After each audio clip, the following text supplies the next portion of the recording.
मेरा पूर्णता काटे हिंदी विभाग क्लास 10 विषय गणित। हम देख रहे हैं नीलोत्पल मृणालिखित उपन्यास डाल माहौल। आज उसका हम 11वां भाग देखने वाले हैं और अंक है 15। अर्थात हमने इस उपन्यास के 14 अंक देखे हैं। 14वें अंक में हमने देखा कि संतोष ने क्लास ज्वाइन की है, कोचिंग ज्वाइन की है और 14 अंक में वो खुश होता है।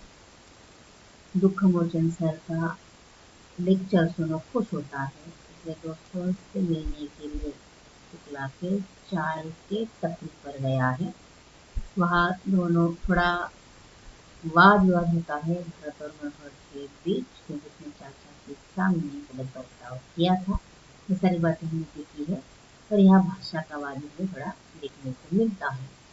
आज हम देखेंगे इस उपन्यास का नायक संतोष ने क्लास या कोचिंग ज्वाइन करने के बाद उसमें क्या परिवर्तन होता है। अध्ययन की दृष्टि से परिवर्तन होता है या स्वयं को निखारने की दृष्टि से परिवर्तन होता है और कैसे, आज देखते हैं 15वां अंक डार्क हॉर्स उपन्यास का। परिपाटी के अनुसार पहले हम देखेंगे इस अंक के पात्र। संतोष तो ही नायक है, मनोहर और मनमोहिनी है। तीन पात्रों के बीच अंक आपको घटित होता दिखाई देता है। देखते हैं 15वें अंक का तथ्य। 3 दिन क्लास करने के बाद संतोष मनोहर को फोन करता है, कारण वह अब अपने आप को बदलना चाहता है, मनोहर की तरह रहना चाहता है, यानी चकाचक एकदम हीरो के जैसे। मनोहर भी उसे मदद करता है। दूसरे दिन पूरा परिवर्तित होके संतोष क्लास को निकल पड़ता है। पहले पल गुरु से देखता है, क्योंकि गुरु के ऊपर वाले कमरे में वह रहता है। संतोष क्लास में पहुंचते ही मनमोहिनी को उसका फोन नंबर मांगता है। मनमोहिनी भी उसे स्मार्टी कहते हुए अपना फोन नंबर देती है। इस परिवर्तन पर किसी को आश्चर्य नहीं होता, कारण मुखर्जी नगर में कुछ लोग तैयारी करने के लिए आते हैं तो कुछ लोग तैयार होने के लिए, कुछ अध्ययन की तैयारी करते हैं, कुछ अपने आप को तैयार करते हैं, यह बताने का प्रयास लेखक ने यहाँ किया है। इस प्रकार संतोष में परिवर्तन हो रहा है, वह हीरो जैसा यानी मनोहर जैसा एकदम टाप-टिप रहना चाहता है। संतोष मनमोहिनी का नाम अपने फोन में मेरी मोहिनी नाम से सेव करता है। उस दिन कक्षा में बैठने की जगह भी वो बदलता है। तब एक लड़की उसके पास आगे बैठती है। शिक्षक भी उसके बदलाव को महसूस करते हैं। जाते जाते वह लड़की उसके साथ बातें करती है। संतोष देर रात को मनमोहिनी को फोन करता है और मैसेज भी करता है। इस बात को लेकर दूसरे दिन मोहिनी भड़क उठती है, कहती है हंसकर बातें करना ये मेरा काम है, इसका मतलब यह नहीं कि तुम कभी हमें फोन कर दो। आप सबको लगता है क्या कि यहाँ मैं इश्कन करने बैठी हूँ क्या? संतोष माफी मांगता है। उसने संतोष को विश दी थी, इसलिए वह थोड़ा कंफ्यूज हो गया था। विश ने शुभेच्छा उसने दी थी, इसलिए संतोष थोड़ा कंफ्यूज हो गया था।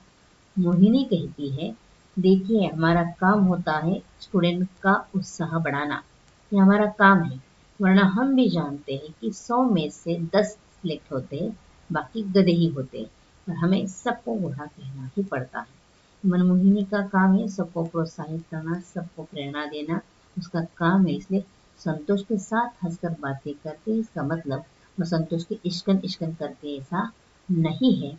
यह एहसास मनमोहिनी संतोष को दिलाती है। संतोष उदास होता है। संतोष अब महसूस हो रहा था कि उसने विष नहीं जहर दिया था, जिसका इतिहास छुड़वाकर उसे लोक प्रशासन और समाजशास्त्र विषय पकड़वा दिए थे। संतोष का दिल टूट जाता है। अब उसका क्लास करने का मन नहीं होता। वो क्लास के बाहर के समोसे के दुकान पर जाकर बैठता है। वहां पर वही लड़की आती है जो कल कक्षा में साथ में बैठती है, जिसका नाम है विदिशा, और विदिशा उसके साथ बातें करती है। वहाँ समोसे की दुकान पर उसे मिलती है। आज उसके साथ उसकी दोस्त पायल भी है। जो मनोहर की सहेली है, जो कल रात मनोहर के साथ थी, उससे संतोष के बारे में सारी बातें पता चलती है। विदिशा संतोष को सैंटी कहकर बुलाती है। इस नए नाम से संतोष का बुझा हुआ चेहरा पुनः खिल उठता है। पर आज संतोष का पहला ब्रेकअप हुआ था और संतोष ने बुझे मन से मनमोहिनी का नंबर अपने फोन से डिलीट कर दिया था। इस प्रकार इस अंक में संतोष ने 3 दिन क्लास करने के बाद मनमोहिनी के प्रति उसके मन में जो भाव निर्माण हुए थे, उसे चित्रित करने का प्रयास लेखक ने यहाँ किया है। और संतोष में जो परिवर्तन हुआ है, क्योंकि उसका दिल टूट जाता है, उसका पहला ब्रेकअप हो जाता है, ये बताने का प्रयास लेखक ने इस अंक में किया है। आपने ध्यान से सुना, धन्यवाद।